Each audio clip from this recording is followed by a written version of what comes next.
Hello. All right. We are going to talk about the inspection contingency today.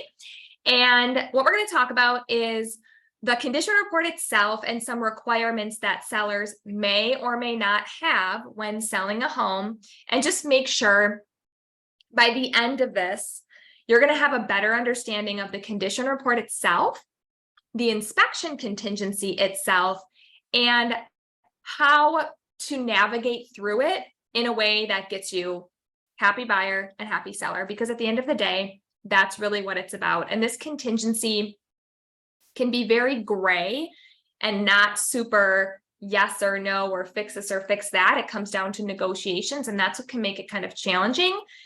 Typically as well, emotions get high, people have different opinions.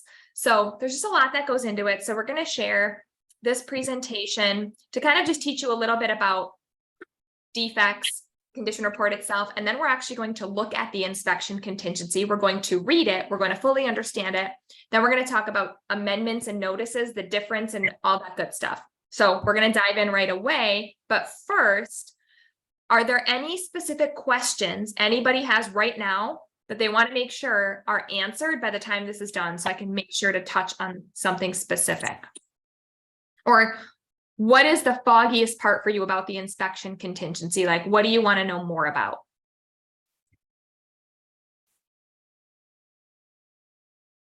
Okay, all of it. All right, well, just feel free to unmute yourself and chime in if there's anything that you don't understand or want a little bit more info on. Here we go. All right, so etiquette before the inspection. So I always like to talk about setting expectations and prepping our clients. Before the inspection, you always want to make sure that your buyer, if you are representing a buyer, that you are fully prepping them for the inspection, what it's going to look like. And I know this sounds silly sometimes because we are in inspections all the time, right? We've seen many of them. We know what they look like. This might be a buyer's first time being at an inspection and reading an inspection report. And I always like to tell them, especially when people make comments, did it pass inspection? There is no pass fail. There's not going to be a stamp on the inspection when you're done that says this one passed, this one failed. That's not a thing. It's not like your real estate test. So it is more an in-depth report about the current condition of the home. That's really what the inspection is. So I always like to tell a buyer it's going to be about 3 hours. That way they know it's normal that it's 3 hours. I always like to tell them that the report is going to be like 40 plus pages. That's important to know, because if they didn't know that and they get this report, they might think it's a report full of 40 pages of what's wrong. Like, why is this thing so long? I thought it was going to be like a page. So that's important to set that expectation up front as well. And that it's going to have a lot of information. Okay. So any questions on that? Awesome. So the condition report, let's talk a little bit about that as well. So RECR, RECR, real estate condition report, what is that? So it's a statement of what the seller knows about the condition of a property. It's not a warranty. It's not the seller making promises, right? So we do see, I see it more now than ever. We do see some sellers say, well, I haven't lived in the house in 20 years. I don't have to fill out a condition report. Or I've never lived in the house. I don't have to fill out a condition report. Or I'm just an investor, flipper. I don't have to fill out a condition report. That is not true. So what the state statute says is the only sellers who are not subject to this law are going to be personal representatives, trustees, conservators, guardians, essentially a fiduciary, somebody who was appointed to sell a house. So an example of that would be you get a call, so sad, Aunt Bertha died. You have a house now to sell in a town you've never been in. You now, as a personal representative, don't have to fill one out because you literally know nothing about the property. But if you've ever lived there, even if it's been 25 years, you do have to fill one out. If you're an investor, you do have to fill one out. Now, we aren't attorneys. We cannot enforce a contract, right? So what happens if you have a seller who's like, I refuse to to fill out a condition report. I don't care. I'm an investor. I don't know anything. My attorney told me not to fill one out. They always need to go with what their attorney says. What are the risks? The risks are that the buyer could rescind their offer if they don't receive the condition report within 10 days of accepted offer. That's what the contract says. Most buyers won't do that, but that is a right and that is the risk. Okay. Technically, when the seller signed the listing contract per lines 236 through 245 in the contract, they are agreeing to fill one out. Again, if they decide not to, police aren't going to come falling out of the sky. The risk is that the buyer could rescind because the buyer has a right to receive one. They can waive that right. Coming tomorrow at 8? Yeah, It's 8:30. nice, yeah, oh, at 8:30, okay. Are these shut all right? I wonder. Well, if she has a question or are you talking, Jennifer? I love having an ice. I don't think she was. Okay. Anyway. Again, if you have questions, just, oh, I see someone in the chat here. Oh, it was Jennifer. All right. So that's the condition report in a nutshell. Okay. Now let's talk about as is. So as is doesn't mean anything. Okay. So if you see an MLS, oh, this property is being sold as is, you can write all day long that a property is as is. It comes down to the inspection contingency. And that's what really determines if the buyer not only has a right to have an inspection, has a right to walk away due to issues in the inspection. It all comes down to the contingency. So even if MLS says as is, that doesn't matter. It comes down to what's in the contract, not what's in MLS. Okay. So, we get this question a lot, like, well, the seller wants to sell it as is. Great. Then technically, the only way to protect that seller from a buyer walking is by not having an inspection contingency. So Tracy asked investors, can they sign a refusal, bless you, and the buyer can still get out within 10 days? So the refusal to sign the condition report is just a seller saying, I refuse to fill this out. The buyer would have to waive their right to it in the offer to purchase. So you could strike the lines that I'm referring to here. It might help if I pull it up. I'm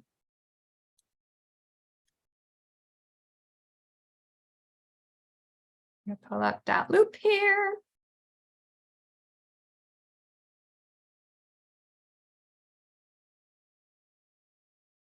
All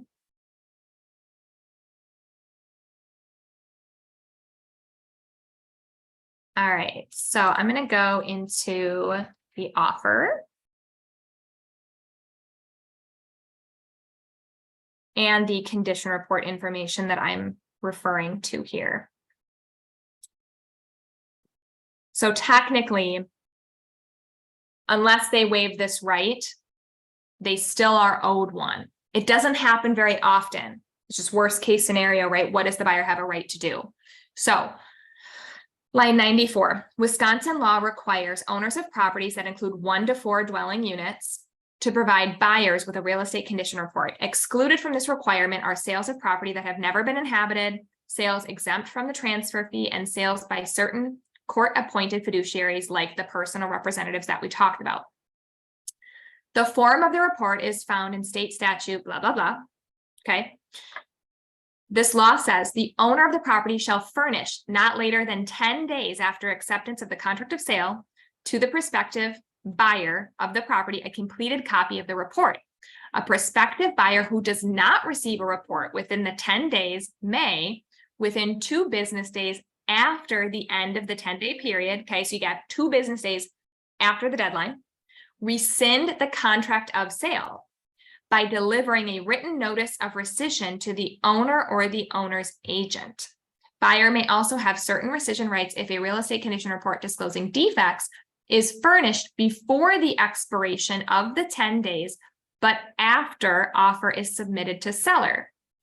Buyer should review the report form or consult with an attorney for additional information regarding rescission rights. So did anyone not know that was in there? You all knew? It's wild, isn't it? There are so much information in this offer to purchase and loopholes, truly. So when we take a contract and we give it to an attorney and say, find a loophole, there's loopholes in these contracts for both buyers and sellers to get out of an offer if somebody misses something. So when I say police aren't going to fall from the sky if a seller doesn't fill out a condition report, no, but here's the risk that the seller is taking if they refuse to fill one out, or if they even fill out the refusal form. Okay, so that's the risk. If a buyer really wants a house, most of the time they're not too worried about not getting one. And as a buyer agent, I'm usually not super concerned about them not getting one, because if we have an inspection, I mean, the seller may not be telling the truth anyway. So the condition report is not gospel. It's just helpful when it comes to knowing what's in a property or not. But at the end of the day, the buyer does have this right per the offer to purchase. Okay. So that's kind of the seller completion of the condition report. Now, how about what does the seller disclose? What do they put on the report? Now, we as agents can never, ever, ever, ever fill out the form for them or tell them how to fill out the report. Okay. Use our favorite term as real estate agents ever. You need to talk to your attorney. Okay.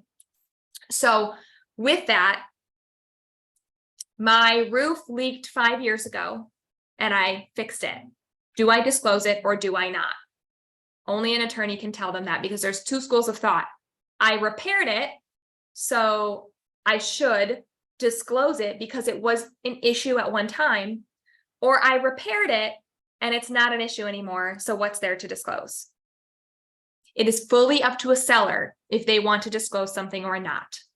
I always say over disclose because it makes everyone feel better at the end of the day. Protects the seller as well, because a buyer cannot submit a notice of defects for things that they knew about already.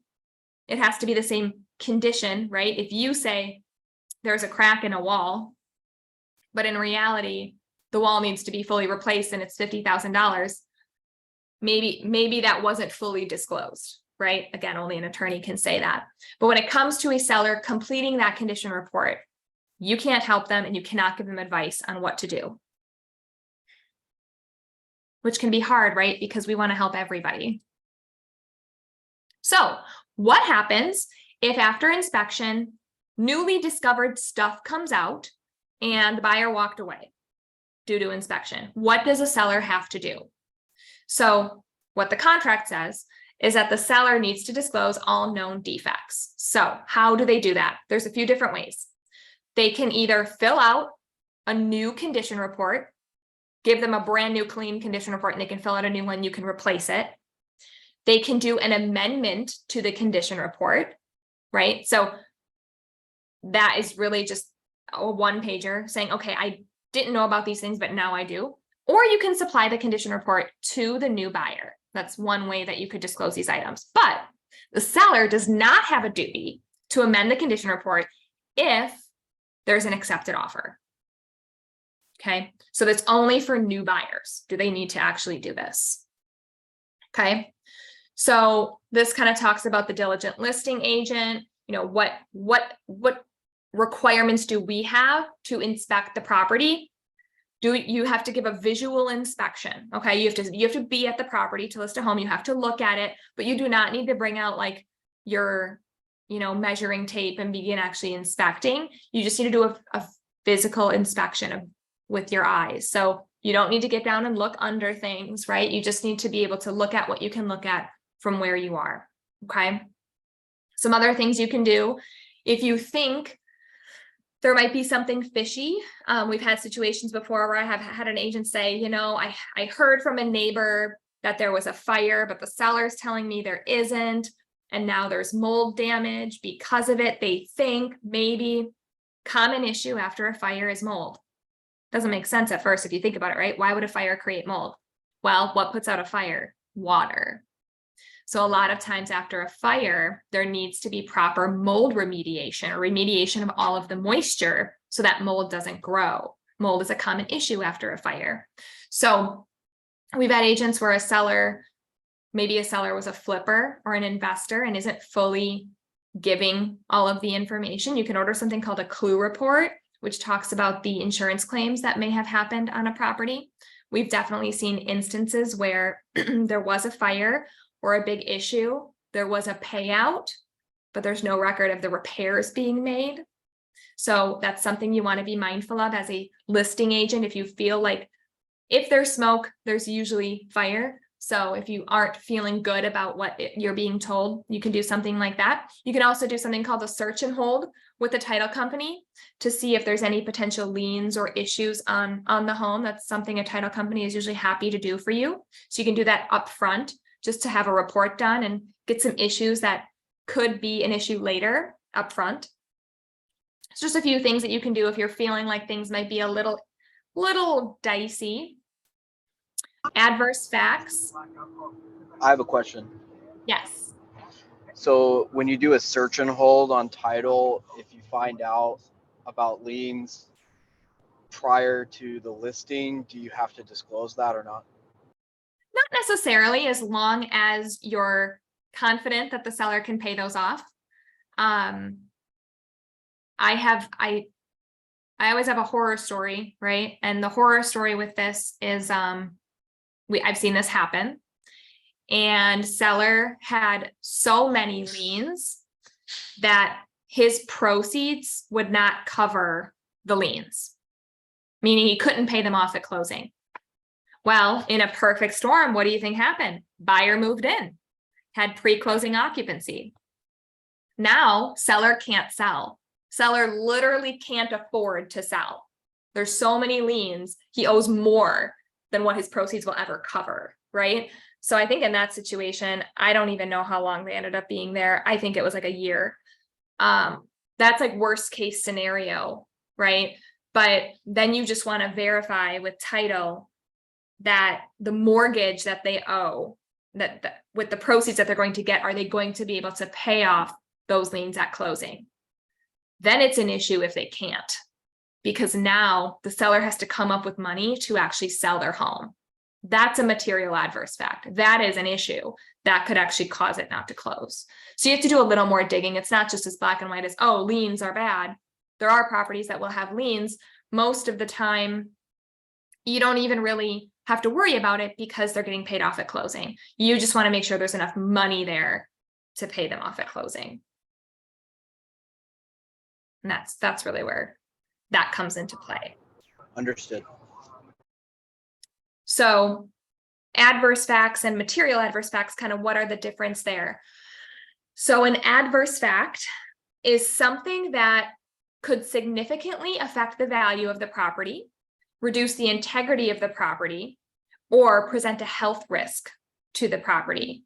So could be, well, I mean, it could be a lot of different things, but anything that is going to adversely affect the property, okay?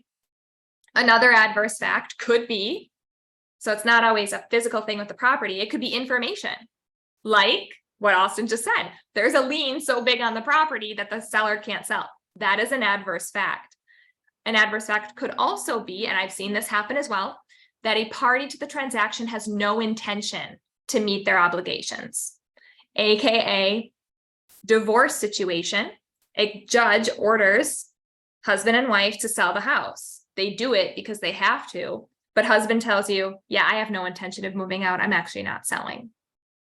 That's an adverse fact. You now have information that a party to the transaction is not intending to meet their obligations of the transaction, which in this case are to leave and sell the house, right? So I've definitely seen that happen as well. Those are all adverse facts, okay? What is a material adverse fact? So a material adverse fact is something basically so big that somebody would actually make a decision or not to buy the house if they had known. So it's such a big fact that it affects or would affect the party's decision to enter into the contract in the first place, or would affect the terms of the contract, AKA maybe they would have bought the home for less if they had known this information. So a material, something that's material, really means it is so important that it's a make or break of the transaction. And it's important that material adverse facts are always disclosed, right? So adverse facts are something that we owe to clients. Material adverse facts are owed to everybody. If you find out, even if you're not representing a buyer as a client, let's say they're your customer, but you find out that there's a material adverse fact involved, which could be, I don't know, that the garage is over a lot line. That could be a really big deal. You need to disclose that. You have a duty to disclose that to everybody, clients and customers alike. You cannot hold that inside and not disclose that type of information. Okay. I like talking about this. Stigmatized properties. Do you have to disclose if it's haunted? What do you guys think? No. I heard a voice from far away. Yeah. Do you have to disclose if there was a murder there? Melissa's right. No.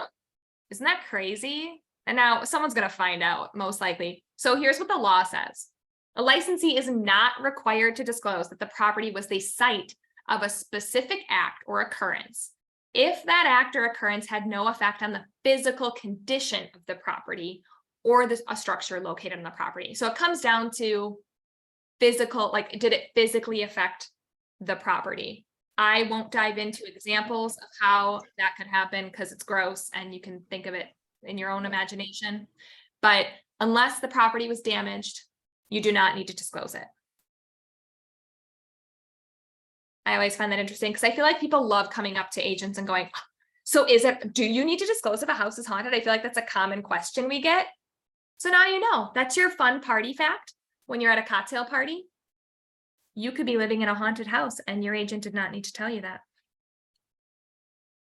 All right, as is sales, we talked a little bit about this, but I'll dive in just a little more.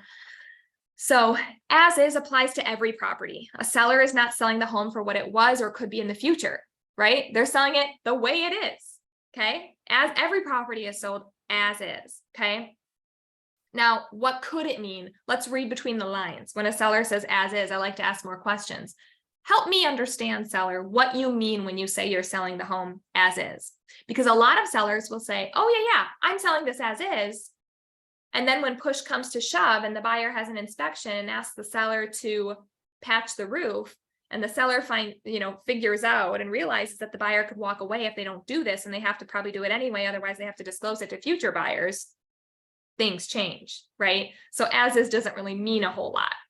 So if they are saying they want as is, that could mean the seller may not want to complete the condition report, leaving the buyer primarily responsible for determining the condition of the property.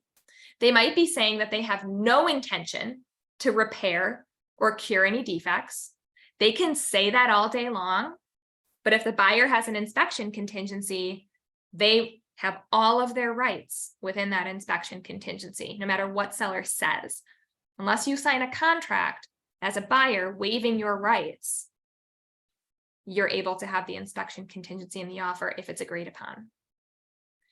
The seller could be suggesting that the property is not in perfect condition and the buyer can't rely on the seller's failure to disclose as an indication that there's no problems. Just because there's no real estate condition report does not mean they're not disclosing defects. This clause alerts the buyer that he or she is responsible to determine the condition of the property. It does not mean that the inspection contingency will still not be used. It all comes down, all the answers are always in the offer to purchase. Whatever everybody agreed upon is what's happening. You can write in an offer to purchase that the seller agrees to paint the house purple. If it's agreed upon in writing, it has to happen. Okay, so it all comes down to whatever's written in that offer. That's why when those of you who've been trained by me know that the word as is just grinds my gears because it doesn't mean anything. So if the buyer has the right to inspect and has an inspection contingency, they may still give a notice of defects. So in a true as-is sale, the seller will provide for no seller right to cure for the inspection contingency. It's on a take it or leave it basis. So truly, a true as-is sale means that the seller has a document that they're typically providing that's saying, I will not fix anything. And that would need to be signed by the buyer. That'd be a true as-is sale. If the buyer waives a right to receive the real estate condition report, seller doesn't need to fill one out. So if they waive that, right, but you could strike the offer or sign a waiver, then it's fine. Generally, a buyer's only remedy is limited to rescinding their offer. Sometimes the seller decides after the fact to sell as is. In this case, the statement simply means the seller will not make any repairs despite the presence of property defects. So I definitely have had that happen where you're in the middle of a transaction and seller's like, I'm selling as is. And you're like, oh, that's news to me. Please help me understand what you mean by that. So these are conversations you want to have up front. And by setting those expectations, if you have an inkling that a seller might feel this way, that's important to talk about up front. Okay.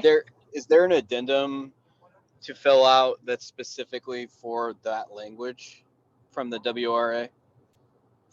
Like a waiver, buyers. Well, I mean, I know we have our waiver for home inspection, but I'm talking about that it's a as-is sale. Is there any addendum for that? I believe so. I believe there is. All of the ones I've seen were written by attorneys, though. I don't know if there is or not. I'll look and I'll get back to you. Every single one that I've seen was written by an attorney.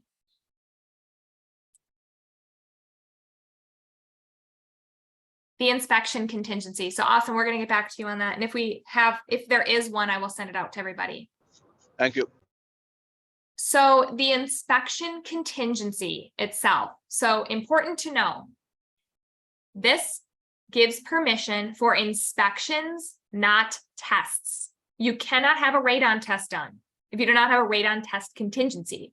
You cannot have an inspection just for buyers' fun purposes, right? Without permission, you cannot have one done. So let's talk about this contingency. First, it has to be actually checked in the box. This contingency only authorizes inspections and not testing. So the difference is an inspection is done right here, right now, physically inspecting. A test is taking a sample of something and testing it off-site. Mold test, asbestos test, lead paint test, radon test. It's taking a sample, okay? You cannot take samples of somebody's property without their permission.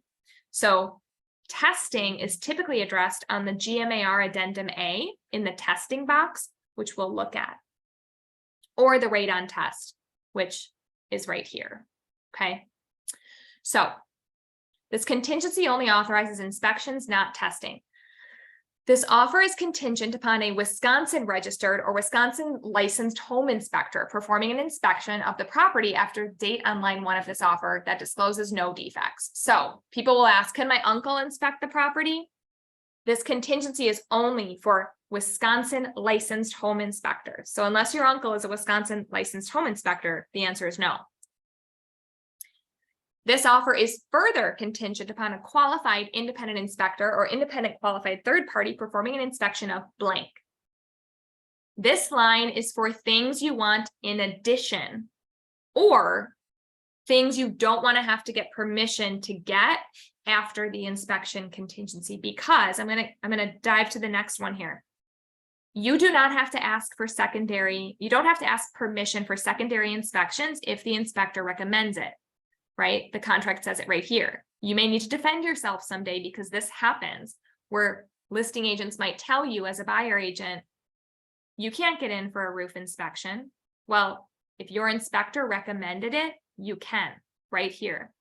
Buyer may have follow-up inspections recommended in a written report resulting from an authorized inspection provided they occur prior to the deadline specified at line 206. That's the deadline you write in for the inspection contingency. 10 days, 14 days, 15 days, 21 days, whatever it may be. Okay, so you can have follow-up inspections if the inspector recommended it in his report. Now, as an agent, we're typically present for the inspection. So if the inspector is like, this looks a little dicey, talk to your inspector and say, hey, please make sure to write that up because we're going to have someone come in and look at that. Okay.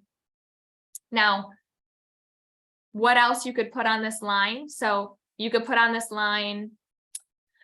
One thing I used to do, I have not been able to do it in years because of this market, is I used to write foundation, roof, and chimney, because it gave me the opportunity to have those things inspected, even if the inspector did not recommend it. Not as common right now with the insane sellers market that we're in. But you could put here pool. That's the example that they give because inspectors normally are not inspecting pools. Also remember, pools cannot be inspected in the winter. They just literally can't. There's no way around it. When we bought our home, we bought it in the dead of January. It had a pool. We couldn't even look at the pool until spring. There's nothing you can do. Okay. So some of these things, are harder, but there are things you can put in this line if you want specific inspections done. And I think I gave this example in my last training, but where you can protect yourself is years ago, we went into a property. The buyer, I knew that they were choosing an inspector who was their friend. I had never met this person. It wasn't my inspector that I normally use, but he was licensed. But because of that, I didn't know what was going to come up in the inspection or not, or how it was going to go if they were a good inspector. Well, on our showing, the basement was in disrepair. I mean, you could see dirt. You could scratch the wall and dirt would come off. It was in really bad condition. In the offer to purchase on line 197, I wrote foundation because I wasn't sure if the inspector would recommend a foundation inspection. And I didn't want to wait for the inspector to have to do it anyway. I wanted a foundation inspector in right away. Well, lo and behold, the inspector came in and did not recommend a foundation inspection. We brought in a foundation specialist and it was so bad that we had to walk away. But I still remember that listing agent said to me, there's no recommendation for foundation in this report. And I politely showed him on the offer where I had written foundation. That is what protected us and we ended up getting out of the offer to purchase. And I still remember who this agent was to this day because it did not get disclosed after the fact and it ended up selling to somebody else. My point is, this line you can use to protect your client if there's things that on a showing you see that could be dicey or that you're concerned about. Any questions on that? Yeah, so I actually do. So you said, I remember that agent because they did not disclose after, and so they didn't disclose it for the next buyer. So my question is, does that become a ethics violation or does that become any violation at all? I mean, I didn't report him, but in theory, there could be, I think the liability lies more with the new buyer who wasn't told, like we just looked at in the presentation. If the seller is aware of new defects, they have to amend the condition report, provide the inspection report, or do a new condition report. If those things aren't done, the seller now could have disclosure issues post-closing. That makes, so it doesn't go on the agent, it goes on the seller. I mean, one could say the agent also did not disclose. And if a lawsuit happened, they're looping everyone in if they want to. Fair enough. Okay, thank you. Mm-hmm. It's not with your license, or it truly how could you even sleep at night if you know that you're hiding information in a purchase? A buyer is buying the most expensive thing they've ever purchased. Typically when they're buying a home, you don't want to leave out important information that could affect them later on. And I have definitely seen, lawsuits after closing, I don't know what the percentage is, but it's 80 or 90% are due to disclosure issues. That is why a buyer would sue a seller after closing, almost always due to disclosure or lack of disclosure. I had one, gosh, this was years ago. I actually had this happen to me too. We had an instance, I had a client who had told me a story about like a prior home they had purchased, where they purchased the home and the seller never disclosed that there was a fire on the property. And because of that, the entire yard was filled with glass, shards of glass. And again, like things you don't think about after a fire, mold issues, and the whole house came down, right? Or things broke. And a lot of times after a fire, there's glass in the yard and that needs to be remediated. Can you freaking imagine walking barefoot in a yard where there's shards of glass everywhere? That's a disclosure issue, and that seller got sued because of it. I actually bought a property. I still own it in Muskego. And I knew that there was a fire, but the seller didn't fully disclose everything. And the whole backyard had glass in it as well. And that's a common thing. We did not sue the seller, if you're wondering, but that is something that could happen. And that's why disclosure is so important on a seller side, to make sure you're disclosing, because truly what you're doing is preventing a potential lawsuit by disclosing versus hiding something and having that come back at you later. It's a lot more expensive to deal with later. So when we talk about inspection, one thing I want to note with this deadline, the amendment versus a notice of defects. So line 209, if it's in bold, it's probably important. A proposed amendment is not a notice of defects and does not satisfy the notice requirement. So what is the notice requirement? Let's talk about right to cure. Seller shall or shall not have the right to cure the defects. And the right to cure means the opportunity to fix something. So seller shall or shall not have the right to fix the defects. If the seller has the right to cure, seller may satisfy the inspection contingency by delivering a written notice to buyer within blank days. So you can put 10, never leave this blank though. Never let things default. After the buyer delivers a notice of defects, the seller can deliver a notice back stating, yes, I will fix the defects. With a notice of defects, it's all or nothing. Seller has to fix them all. And if they don't, the buyer can walk away, okay? They have to actually fix them. So not only do you have to say you're fixing them, you have to do what you said and actually fix them. And then deliver to buyer in a written report detailing the work that was done no later than 3 days prior to closing. Now, what happens if they don't? This offer shall be null and void if the buyer makes timely delivery of the notice of defects.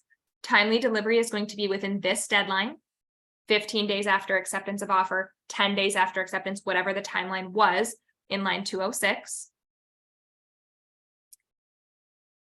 And the seller either doesn't have the right to cure. So if the seller does not have the right to cure, shall not, buyer issues a notice of defects and it's over. There's no negotiation. Okay. They can negotiate, which we're going to talk about in a second, on an amendment.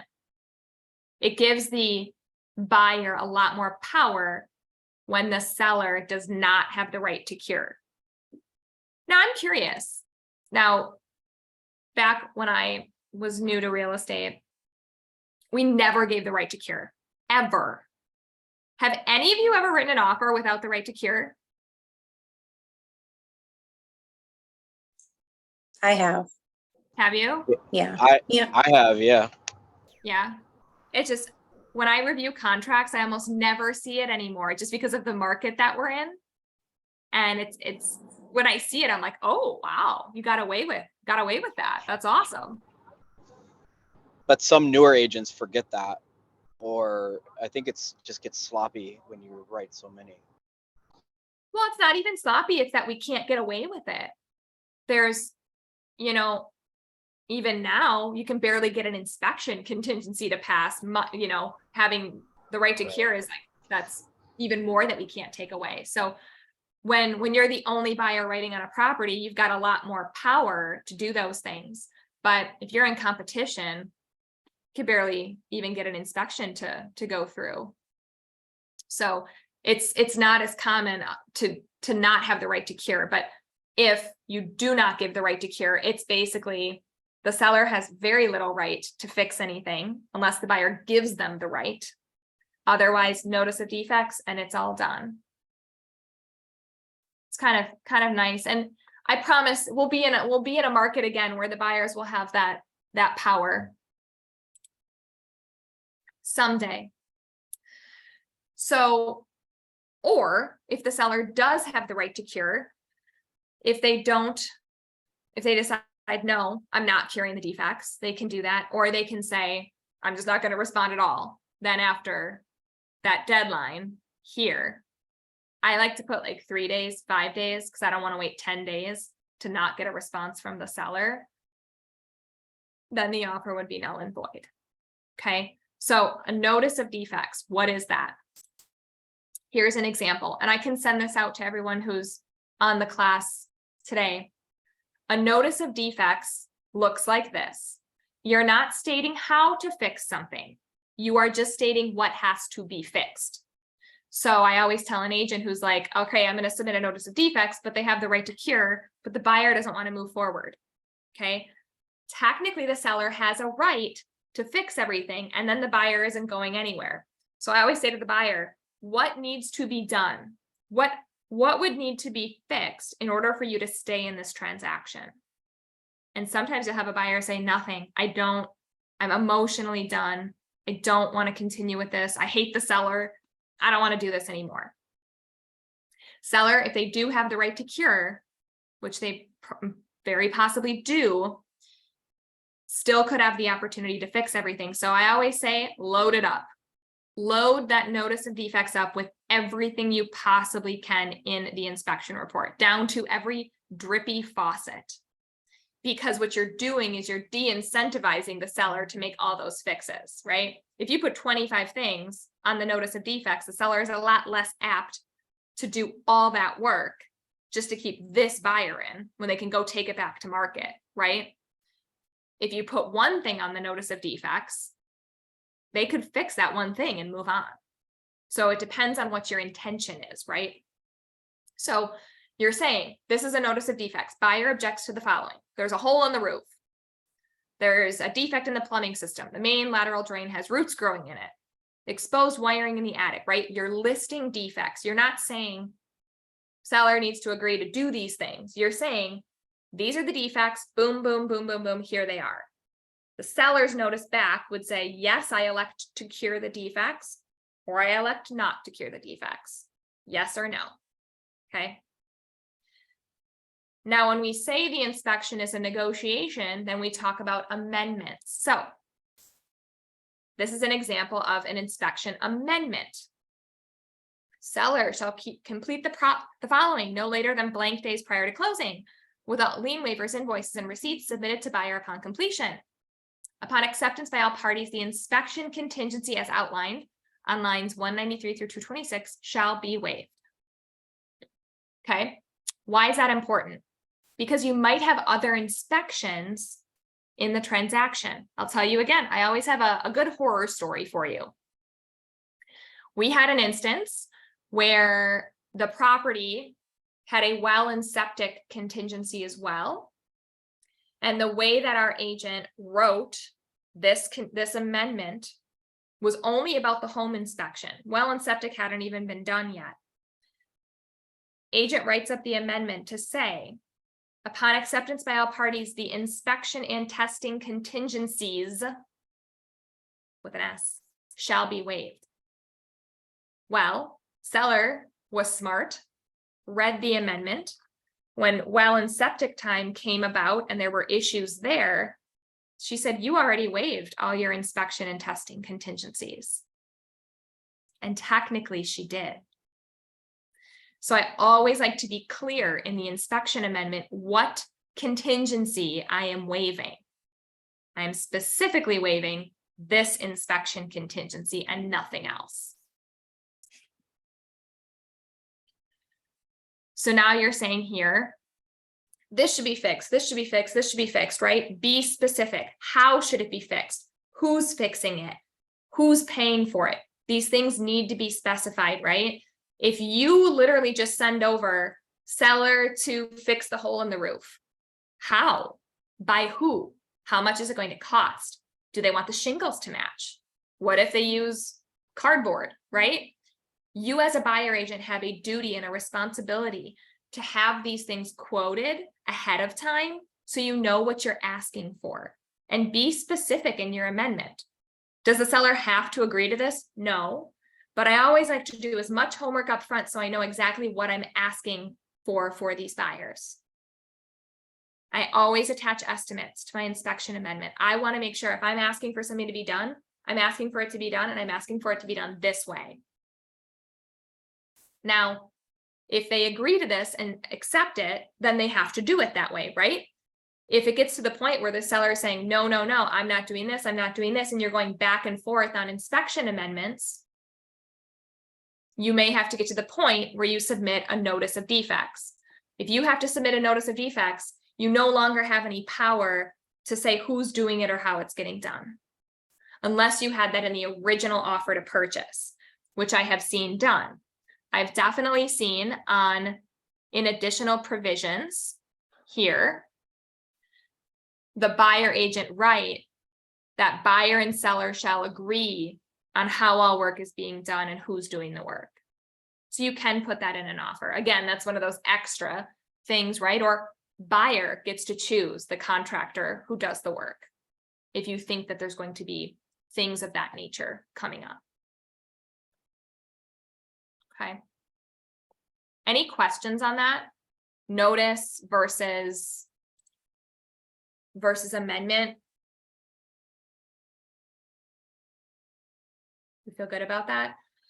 One thing I want to remind you of as well, it does not matter what the deadline is on your amendment. It has nothing to do with your inspection contingency deadline. This is important to note because I've heard agents say this before. My amendment expires at midnight tonight. I don't care. When does your inspection contingency end? That's what matters. And don't think that just because your amendment, let's say your inspection contingency ends tonight at midnight, you have an amendment out there, you've sent it to the listing agent, you're the buyer agent, but your amendment expires tomorrow. I've received this phone call tomorrow. Now it's tomorrow morning. My amendment expires tonight and I haven't heard back. What do I do? Then I ask, when is your inspection contingency deadline? Oh, that was yesterday. But my amendment expires today. Doesn't matter. It's over. It's gone. It floated away and you will never get it back. So the inspection amendment deadline, yes, it needs to be signed within the deadline for it to be agreed upon, but it comes down to your actual inspection contingency deadline. That's what you need to always put your basis on. So if you have an amendment out there and it's 11:58 p.m. and you still have not received it back as the buyer agent, you have to submit a notice of defects that night before midnight. That's what now starts a new deadline. Now your notice of defects deadline. So we take it from our line 206 deadline, which was up here. Now that you submitted a notice of defects, a new clock begins on line 218. The only way for that new clock to begin, though, is by submitting the notice of defects. As a listing agent, I always tell a seller, we want to deal with this via an amendment, because if we get a notice of defects, we have now lost all power. We've taken it from a conversation, a negotiation, to getting a demand letter. No one wants to get a demand letter, right? Because now it's all or nothing. So it's typically not in a seller's best interest to ignore an amendment like that. That doesn't mean they don't do it, but what they're doing is they're inviting in a notice of defects, which is not ideal. Okay. So as we talk about inspections and testing, how do we deal with testing? We do not write tests into line 198 of the offer to purchase. We don't do that. You can't. It says right here, this authorizes inspections, not testing. So we'll look at where to look at tests real quick here. Also on line 197, please do not write entire premises.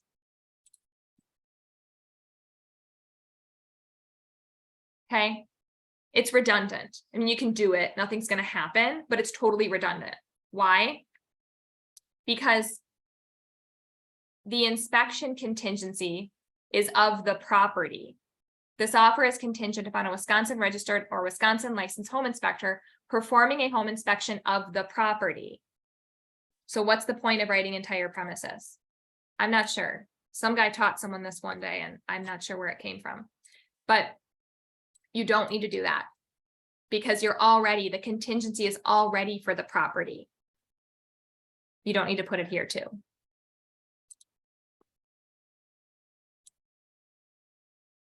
All right, I want a quick look at addendum A.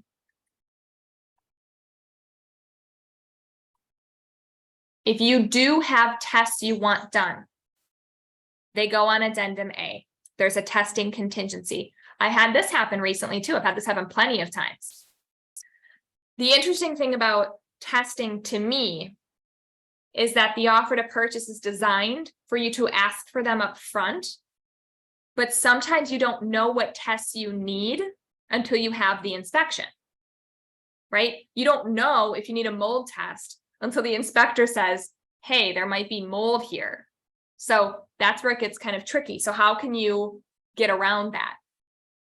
Here's the testing contingency. So this is where you are asking for specific tests, okay? So this is where you would put mold, asbestos, whatever it may be. One way you can get around this is by writing any test recommended by inspector. This is what gives you the permission to do tests after. Without this, now you still need to say who's paying for it, shall or shall not have the right to cure, 15 days, what I'd like to match it up typically with the inspection contingency. Without this, there are no tests that can be done. So if you did not put this in, you have a home inspection and the inspector says, oh, you've got asbestos most likely. Well, the only way to know for sure is a test. And the seller says, no, you can't have a test done. You really cannot have a test done unless the seller agrees to it. Okay. Then well water, well system, and septic system. This is something, it's like the first thing I look for in MLS because I never, ever, ever want to miss that in an offer to purchase. So how do you know if you need to have a well and septic done? Now, first of all, it's up to the buyer if they want these done or not. So let's pull the hot sheet and just take a gander. Okay, so on this property, you're going to look right here, water and waste. This property is on municipal sewer, right? So septic, sewer, they don't have a septic, right? They're on municipal, no test or no inspection needs to be done, but they are on a private well. So with a private well, you want to make sure you're having the system inspected and the water being tested. Okay, those are the two things you want to look for. All right, we are at 1:56. What final questions do we have in our last 4 minutes? Did we learn a little about some crazy stuff in the offer? Good. Awesome. Well, if there's no other questions, you have the gift of 3 minutes. Go enjoy it. And thanks for coming today. Have a good rest of your day. Thank you. Thank you. Bye. Thank you.